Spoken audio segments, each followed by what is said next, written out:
I just saw a video that said that your abuser's friends and family will take their side and scapegoat you most of the time, because admitting that their son or friend is an abuser would mean admitting that on some level they were compliant with the abuse.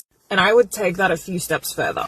Overwhelmingly, people would rather go with the status quo than challenge the beliefs that they have, or have to actually take action, stand up to someone, or change something. The other thing is that the friends, and particularly the immediate family, are just as afraid of your abuser as you are.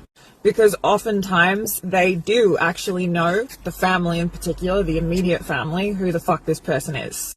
And they've never been able to control them either, or they actively placated and enabled them, and or they created this person in some way. They may be exactly the same in their lack of empathy and fundamental entitlement and complete avoidance, and to a pathological level of accountability. And it can be devastating the way that the people around you pick the abuser's side and stand by or do nothing, make no attempt to try and hold that person accountable, make no attempt to protect you, and in fact buy into the abuser's narrative because it's easier than actually challenging that person or having to actually fucking do something themselves, which overwhelmingly people don't want to do. They don't want to have to actually stand up to them.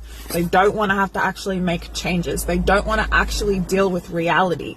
And that is really painful. And that is an added layer of betrayal that you have to process and work through. And also remember that as a society, we protect abusers. And there is so much victim blaming rhetoric in society. And there are so many misconceptions around the type of people that end up or stay in abusive relationships, and just so much victim blaming in general, that you're not just coming up against people's cowardice and weakness, you're coming up against a societal structure that protects abusers. Let me know in the comments what your experience